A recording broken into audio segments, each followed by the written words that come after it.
नमस्कार, मैं आपके साथ अंकित मिश्रा और आप देख रहे हैं टीवी 27 न्यूज। दिल्ली विधानसभा में दिल्ली सरकार के बजट को आतिशी रख रही हैं। बजट को पेश करते हुए दिल्ली सरकार की वित्त मंत्री आतिशी ने कहा कि दिल्ली सरकार पिछले 9 साल से सभी वर्गों के विकास के लिए बेहतरी का काम कर रही है। आगे उन्होंने कहा कि साल 21-22 में भी विशिष्ट उत्कृष्टता के 38 स्कूलों को लॉन्च किया गया और इसी के साथ 3 नए विश्वविद्यालय भी लॉन्च किए गए। 2016 से 6 नए विश्वविद्यालय परिसर खोले गए हैं। ये तमाम बातें आज आतिशी ने की हैं, जो कि वित्त मंत्री हैं। दिल्ली सरकार का बजट पेश कर रही हैं आतिशी, और साफ तौर पर दिल्ली सरकार ने अपना खजाना खोल दिया। हम राम राज्य ला रहे हैं, इसका जिक्र राम की थीम पर, यानी राम राज्य को थीम पर ये पूरा बजट रखा गया। शिक्षा का बजट दोगुना किया। ये जो बड़ी बातें आज आतिशी ने इस बजट में पेश कर रही हैं, उसमें ये बातें निकलकर सामने आई। कहा 9 साल से दिल्ली का तेजी से विकास कार्य हम करते आ रहे हैं। आम आदमी पार्टी सरकार की मंत्री हैं और प्रदेश में वित्त मंत्री हैं आतिशी। दिल्ली सरकार का बजट सत्र इस वक्त चल रहा है। पिछले साल इस बजट सत्र में ही, इससे पहले ही, बजट सत्र से पहले पूर्व वित्त मंत्री मनीष सिसोदिया को मनी लॉन्ड्रिंग केस में जेल जाना पड़ा था, यानी ईडी का उनको भी सम्मन आया था। और उसके बाद पीएमएलए केस के तहत, यानी शराब घोटाले में, कथित शराब घोटाले में अभी भी वो जेल में है। उसके बाद अब इस बार का बजट आतिशी पढ़ रही हैं। 9 साल से दिल्ली का जो विकास है वो तेज रफ्तार से हो रहा है, ये बात करती हुई नजर आई आतिशी। अगली खबर प्रधानमंत्री नरेंद्र मोदी को लेकर है। अगले 10 दिन में 12 राज्यों और केंद्र शासित राज्यों का दौरा करेंगे। इस दौरान 29 कार्यक्रमों में भाग लेते हुए नजर आएंगे प्रधानमंत्री नरेंद्र मोदी। रिपोर्ट के मुताबिक अधिकारियों ने बताया कि प्रधानमंत्री मोदी अगले 10 दिन में तेलंगाना, तमिलनाडु, उड़ीसा, पश्चिम बंगाल, बिहार और जम्मू कश्मीर, असम, अरुणाचल प्रदेश, उत्तर प्रदेश, गुजरात के दौरे पर रहेंगे प्रधानमंत्री मोदी। प्रधानमंत्री नरेंद्र मोदी तेलंगाना में इस वक्त मौजूद, और सीधा लिए चलते हैं, तस्वीरें दिखाते हैं क्या कुछ कर रहे प्रधानमंत्री नरेंद्र मोदी। ऊर्जा से जुड़े कई बड़े प्रोजेक्ट्स हैं, पर्यावरण की रक्षा के लिए किए जा रहे कार्य है, और तेलंगाना में आधुनिक रोड नेटवर्क विकसित करने वाले हाईवेज भी है। मैं तेलंगाना के मेरे भाइयों बहनों को और साथ ही सभी देशवासियों को इन परियोजनाओं के लिए बहुत बहुत बधाई देता हूं। साथियों, केंद्र की हमारी सरकार को और तेलंगाना राज्य के निर्माण को करीब करीब 10 साल हो रहे हैं। जिस विकास का सपना तेलंगाना के लोगों ने देखा था, उसे पूरा करने में केंद्र सरकार हर तरह से सहयोग कर रही है। आज भी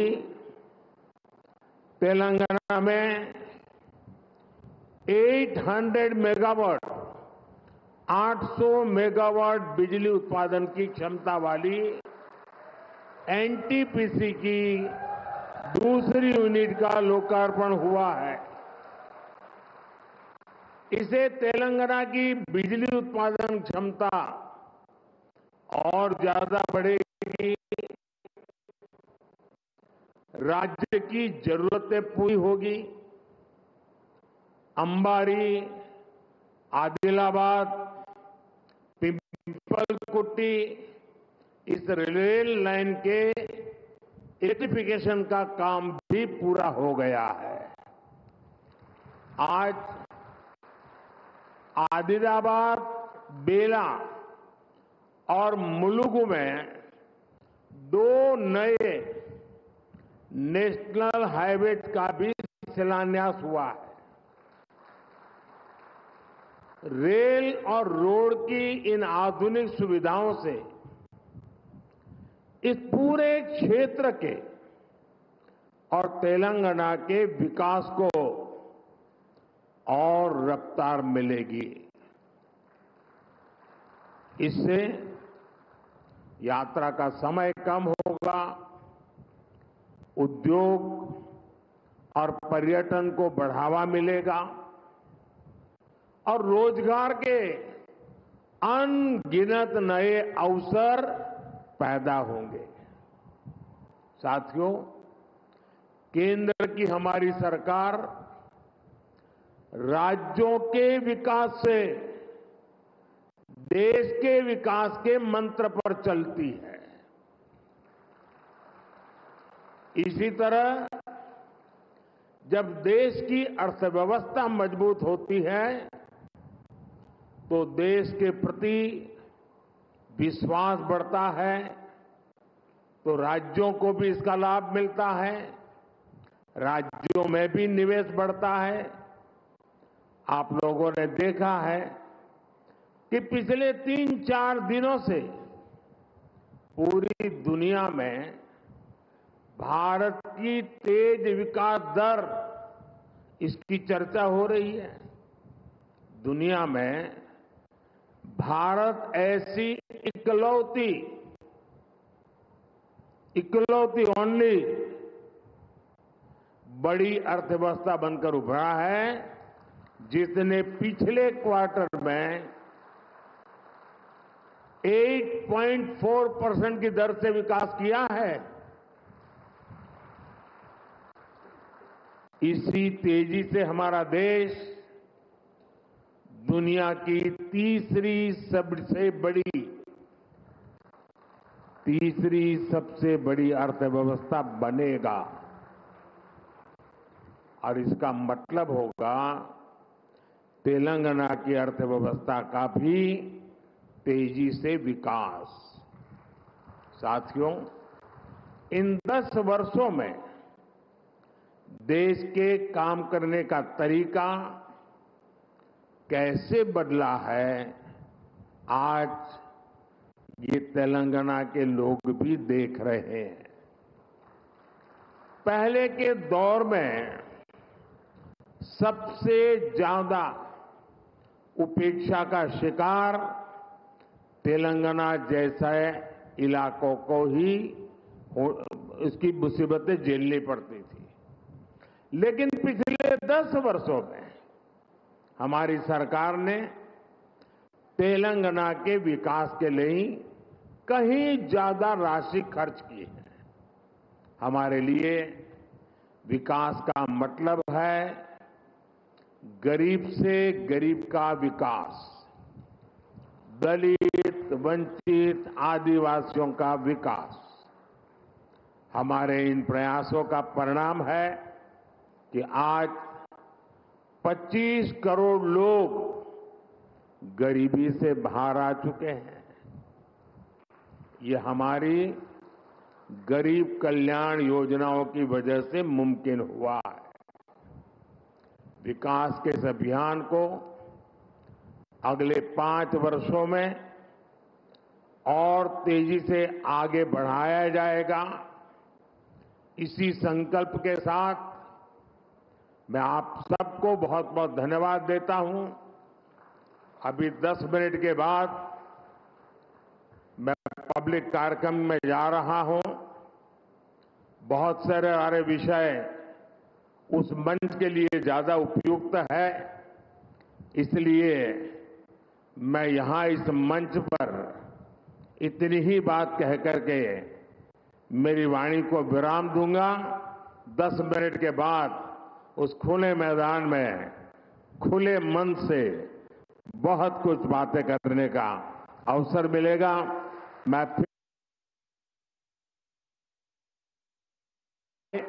मैं उनका भी आभार व्यक्त करता हूं और हम मिल करके विकास की यात्रा को आगे बढ़ाएं, इस संकल्प को लेकर के चले। बहुत बहुत धन्यवाद। बाद में प्रधानमंत्री नरेंद्र मोदी को सुन रहे थे और साथ में तेलंगाना के मुख्यमंत्री रेवंत रेड्डी भी आपको तस्वीरों में नजर आ रहे हैं। प्रधानमंत्री नरेंद्र मोदी इस मंच के जरिए तेलंगाना की लोकसभा सीटें, इस वक्त की अगर मैं आपको जानकारी दे दूं तो 17 लोकसभा सीटें तेलंगाना में पूरी तौर से देखी जाती हैं और रेवंत रेड्डी को आप देख रहे हैं। खासतौर पर यह कार्यक्रम रखा गया है जिसमें प्रधानमंत्री नरेंद्र मोदी ने कहा कि अभी के लिए फिलहाल इतना ही, अगले 10 मिनट में मैं दूसरे मंच से आऊंगा, तब कई बातें खुले दिल से रख पाऊंगा। तो यानी साफ तौर पर संकेत साफ कि आज तेलंगाना में कांग्रेस के खिलाफ प्रधानमंत्री नरेंद्र मोदी बिगुल फूंकते हुए नजर आएंगे और चुनाव का शंखनाद होते ही तैयारियों में भारतीय जनता पार्टी जुट चुकी है और इसी में प्रधानमंत्री नरेंद्र मोदी का ताबड़तोड़ तेलंगाना, तमिलनाडु और इन जैसे इलाकों में कई दौरे एक के बाद एक हो रहे हैं। और आज इस तेलंगाना के दौरे पर रहते हुए प्रधानमंत्री नरेंद्र मोदी ने कई परियोजनाओं का लोकार्पण और शिलान्यास किया। तस्वीरें आपको दिखा रहे हैं।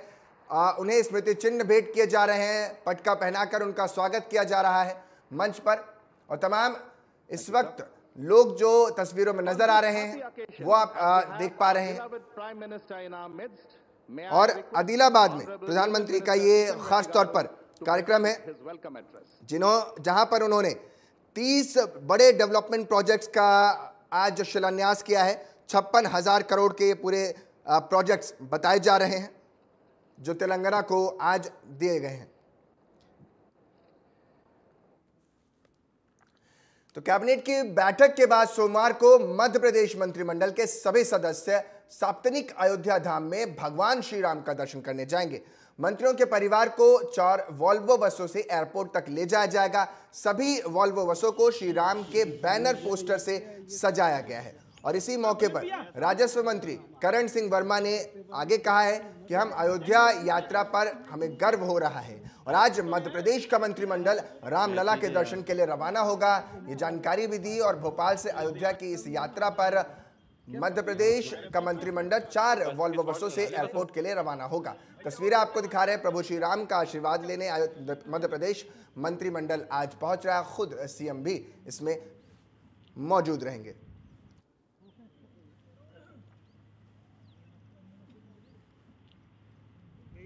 हम अयोध्या गए थे कार सेवा में, तो हमारा एक्सीडेंट हो गया था। तो मिल रहा लेते रहे 2 लोग, एक इधर बैठे थे एक इधर बैठे, दोनों एक्सपायर हो गए। हमें बच गया भोलेनाथ की कृपा से, भगवान राम की कृपा से। आज उनके दर्शन करने जा रहे हैं, कामना करने जा रहे हैं कि पूरा मध्य प्रदेश का अच्छा विकास हो। नहीं, पूरा देश ही जाता है, कोई नई बात नहीं है। मंत्रिमंडल सब साथ जा रहा है यशस्वी मुख्यमंत्री जी के नेतृत्व में। इससे बड़ा खुशी का क्षण और क्या हो सकता है। हम प्रदेश की खुशहाली के लिए भगवान से प्रार्थना करेंगे और प्रधानमंत्री फिर नरेंद्र मोदी जी बैठे दिल्ली में प्रचंड बहुमत से, ऐसे हम प्रार्थना करके आएंगे। कानपुर में तंबाकू कारोबारी के ठिकाने पर आयकर विभाग की छापेमारी जारी है। दिल्ली, कानपुर, अहमदाबाद में पिछले 4 दिनों से यह छापेमारी हो रही है।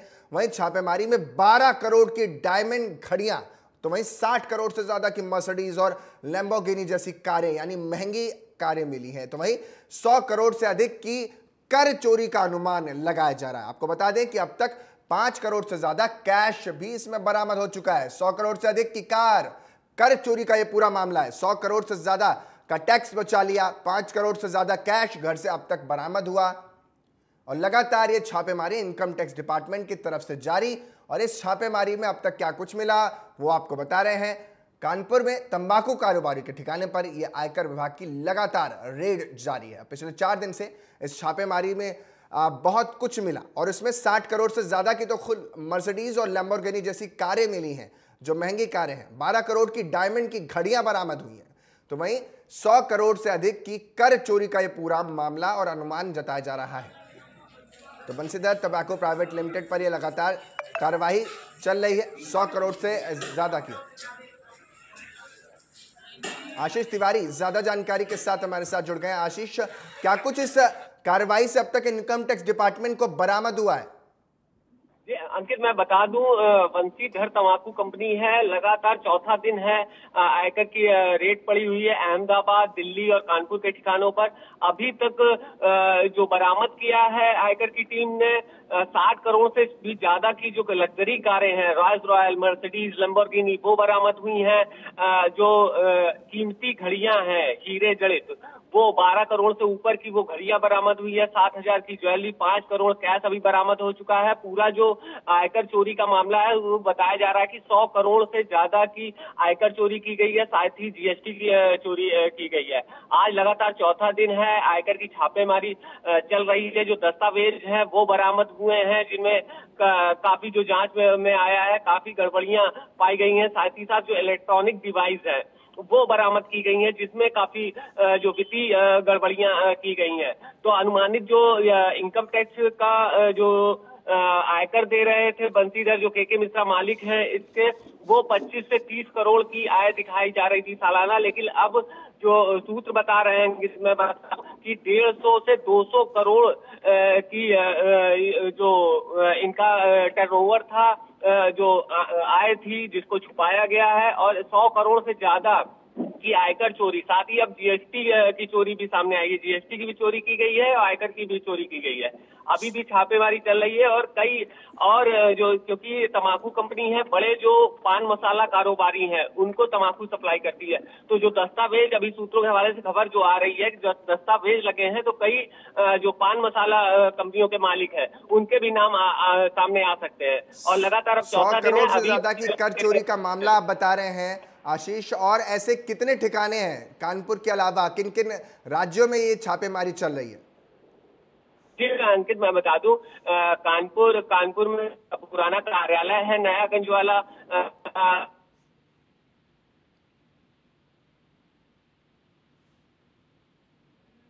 ठीक है, बहुत बहुत शुक्रिया तमाम जानकारी देने के लिए।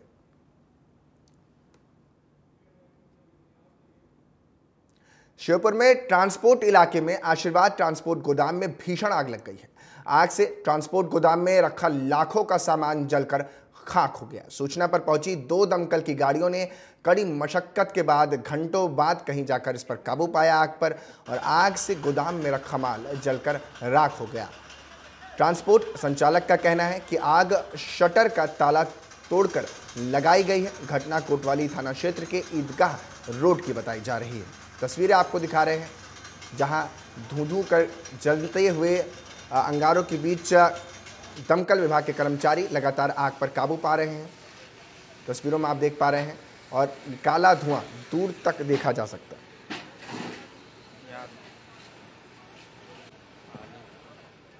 गोविंद गर्गे हमारे साथ इस समय ज़्यादा जानकारी के साथ जुड़ गए हैं। गोविंद, आग लगने का कारण जो है ट्रांसपोर्टर बता रहा है कि किसी ने लगा दी है आग शटर का ताला खोलकर।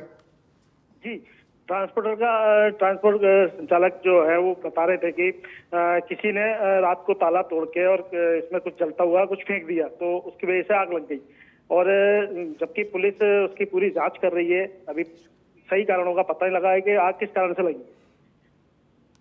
ठीक है, अभी तक जो कारण पता लगा है, कितने का सामान इसमें जलकर खाक हुआ है? जी, अब उसका आकलन लगाया जा रहा है। ट्रांसपोर्ट संचालक का कहना है कि करीब 50-60 लाख से ऊपर का सामान रखा था इसमें, जो जलकर खाक हो चुका है बिल्कुल। उसमें से एक किल भी नहीं बची है। अब बाकी अब उसका आकलन लगाया जा रहा है, पुलिस उसकी पूरी तफ्तीश कर रही है और आकलन लगाया जा रहा है, बिलों के हिसाब से देख रही है कि कितने का सामान करीब जल के खाक हो गया। ठीक है गोविंद, बहुत बहुत शुक्रिया गोविंद ये तमाम जानकारी देने के लिए। मोगा अमृतसर रोड पर लकड़ी से भरी खड़ी ट्रॉली से कार की टक्कर हो गई। हादसे में कार सवार 2 लोगों की मौके पर ही मौत हो जाती है, तो वहीं 2 और लोग गंभीर रूप से घायल बताए जा रहे हैं। घायलों को इलाज के लिए अस्पताल में भर्ती कराया गया है। हादसे की सूचना मिलने पर पुलिस वहां पहुंची और जांच पड़ताल उसने शुरू कर दी है। लेकिन तस्वीरें आप देख पा रहे हैं कि क्या भीषण भिड़ंत हुई होगी, जिसमें 2 लोगों की मौके पर मौत हो जाती है। गाड़ी के पड़खच्चे उड़ गए हैं। तस्वीरें विचलित करने वाली हैं। पूरी गाड़ी जो है आगे से उसका बोनट समेत आगे का हिस्सा गाड़ी का पूरी तरीके से टूटकर चकनाचूर हो चुका है। और ये तस्वीर आपको दिखा रहे हैं जहां गाड़ी पूरी तरीके से नष्ट हो चुकी है। टक्कर इतनी भिड़ंत इतनी जोरदार थी कि जिसमें 2 लोगों की मौके पर ही मौत हो गई। सड़क के ऊपर खलोती ही रात ट्राली लकड़ा वाली लदी, ਉਹਦੇ ਵਿੱਚ ਗੱਡੀ ਆ ਤੜਕੇ ਆ ਕੇ ਵੱਜੀ ਹੈ 6:30 ਵਜੇ। ਕਿੰਨੇ ਸਵਾਰ ਸੀ ਗੱਡੀ 'ਚ? 4 ਸਵਾਰ ਸੀ। ਕਿੰਨੇ ਦੀ ਮੌਤ ਹੋਈ ਬਾਈ? 2 ਦੀ ਤੇ ਮੌਕੇ ਤੇ ਇੱਕ ਦੀ ਵੀ ਦੱਸਦੇ ਵੀ ਹੋ ਗਈ, ਹੋਰ ਤੇ ਇੱਕ ਹੀ ਬਚਿਆ ਜੀ। ਯਾਨੀ 3 ਦੀ ਮੌਤ ਹੋ ਗਈ। 3 ਦੀ ਹੋਰ ਮੌਤ। ਕੀ ਦੀ ਲਾਪਰਵਾਹੀ ਲੱਗਦੀ ਹੈ ਜੀ? ਇਹ ਜੀ ਪ੍ਰਸ਼ਾਸਨ ਦੀ ਜਿਹੜੇ ਰੋਡ ਤੇ ਰਾਤ ਦੀ ਕਿਤੇ ਖਲੋਤੀ ਆ ਤੇ ਉਹਦੇ ਕਰਕੇ ਟਰਾਲੀ ਇਹਦੇ ਵਿੱਚ 4 ਮੁੰਡੇ ਸੀ। ਇਹ ਚਾਰੇ ਖਾਲੜੇ ਦੇ ਆ, ਜ਼ਿਲ੍ਹਾ ਤਰਨਤਾਰਨ ਦੇ। ਕਿੱਥੋਂ ਕਿੱਥੇ ਜਾ ਰਹੇ ਸਰ? ਇਹ ਖਾਲੜੇ ਤੋਂ ਜਾ ਰਹੇ ਲੁਧਿਆਣੇ। ਇਹ ਸਟੀਲ ਫੈਕਟਰੀ ਵਿੱਚ ਕੰਮ ਕਰਦੇ ਸ਼ਾਨੇਵਾਲ। ਰੋਡ ਐਕਸੀਡੈਂਟ ਹੋਇਆ ਕਾਹਦੇ ਨਾਲ ਸਰ? ਰੋਡ ਐਕਸੀਡੈਂਟ, ਕੋਈ ਟਰਾਲਾ ਖੜਾ ਵਾ ਲੱਕੜਾਂ ਵਾਲਾ ਤੇ ਉਹਦੇ ਵਿੱਚ ਪਿੱਛੋਂ ਇਹ ਮਤਲਬ ਗੱਡੀ ਵੱਜੀ ਹੈ। ਕਿੰਨਿਆਂ ਦੀ ਮੌਤ ਸਰ ਹੋਈ ਹੈ? ਹਾਲਾਂ ਤਾਂ ਸਾਨੂੰ 2 ਦੀ ਇਨਫੋਰਮੇਸ਼ਨ ਆ, 2 ਤੇ 2 ਜਿਹੜੇ ਹੈਗੇ ਆ ਉਹ ਉਹਨਾਂ ਨੂੰ ਹਸਪਤਾਲ ਦੇ ਵਿੱਚ ਰੈਫਰ ਕੀਤਾ। भंडेर तहसील के कई गांवों में ओलावृष्टि और तेज बारिश से फसलों को काफी भारी नुकसान हुआ है। केवलारी, बरचोली, तिगरा समेत कई इलाकों में बारिश के साथ ओलावृष्टि फसलों को जिसके चलते काफी खासा नुकसान देखने को मिला है।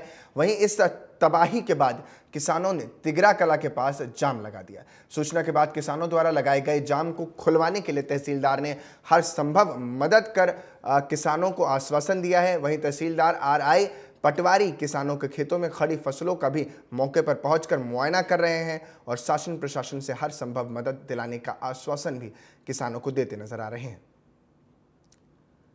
तो देखिए, साफ तौर पर ओलावृष्टि से फसलों की जो तबाही हुई उसके कारण तहसीलदार ने गांव है वहां उसका दौरा किया है और इन गांव के दौरों में किसानों को आश्वासन मदद का देते नजर आए हैं और ये कहा है कि आप जाम ना लगाइए और हम आपका फसलों का मुआयना कर रहे हैं और जो कुछ भी ओलावृष्टि और बेमौसम की बारिश से फसलों को नुकसान हुआ है उसे जल्द से जल्द उसका आकलन हम लगाएंगे और पर्याप्त मदद आप तक पहुंचाएंगे। तस्वीरें अब आपको दिखा रहे हैं जहां ओलावृष्टि की तस्वीरें हैं, किस तरीके से ओले जो हैं वो आप तस्वीरों में देख पा रहे हैं। चारों तरफ बरसात के साथ ओले गिरे हैं, मानो ज़मीन जो है सफ़ेद हो गई है, जिसकी वजह से और ये बेमौसम की बारिश इलाके के लोगों के लिए मुसीबत का सबब बन गई है।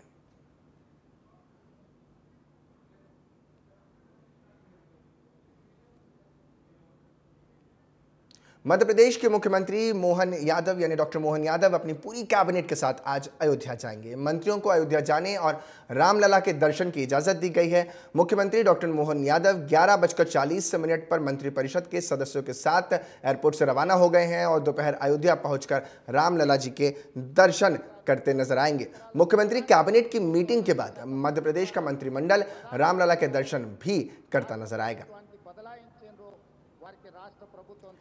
तो साफ तौर पर आज अयोध्या के दौरे पर हैं मुख्यमंत्री डॉक्टर मोहन यादव। पूरी कैबिनेट के साथ ये अयोध्या का दौरा करते हुए नजर आएंगे मुख्यमंत्री।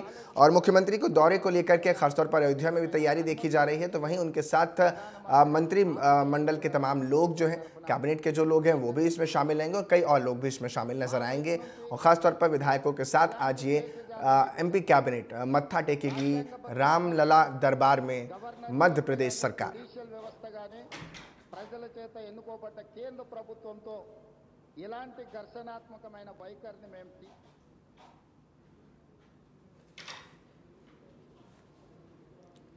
तो साफ तौर पर आज ये दौरा होने वाला है और इस दौरे को लेकर जो जानकारी हम आपको दे रहे हैं सामने निकल कर आ रही है। अयोध्या धाम में ये दौरा होगा और इस दौरे को लेकर खासा तैयारी भी प्रशासन की तरफ से की गई है। कैबिनेट की मीटिंग के बाद सीधा अयोध्या के लिए रवाना हुए हैं। जो हमने आपसे कुछ ही देर पहले आपको बसें भी दिखाई थी, जिन बसों में तमाम मध्य प्रदेश मंत्रिमंडल के मंत्री शामिल होंगे और ख़ास तौर पर आज रामलला के दरबार में मत्था टेकेंगे मुख्यमंत्री डॉक्टर मोहन यादव। जो जानकारी निकलकर सामने आ रही है,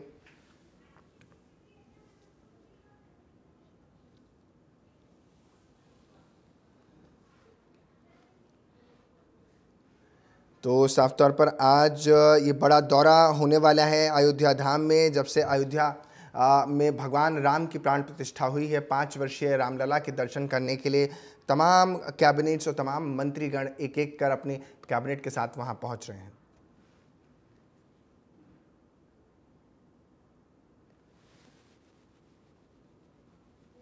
The government of India has announced for this हम सबके लिए सौभाग्य की बात है। मेरे साथ पूरे मंत्रिमंडल के सदस्य सपत्नी अपना ये यात्रा करेंगे तीर्थ पे। हमारा अपना भगवान के प्रति श्रद्धा भी है, सनातन संस्कृति को मानने वाले भी हैं और हमारी आस्था का केंद्र आज जब एक अलग रूप में पुरानी है, हमारे सबके बीच श्रद्धा के केंद्र के रूप में उभर के आया है, तो स्वाभाविक रूप से सबकी भावना भी है। और माननीय मोदी जी और अन्य महत्वपूर्ण तो फिलहाल के लिए इस बुलेटिन में इतने, बाकी आप बने रहे हमारे साथ, देखते रहिए TV27 हमारे सबके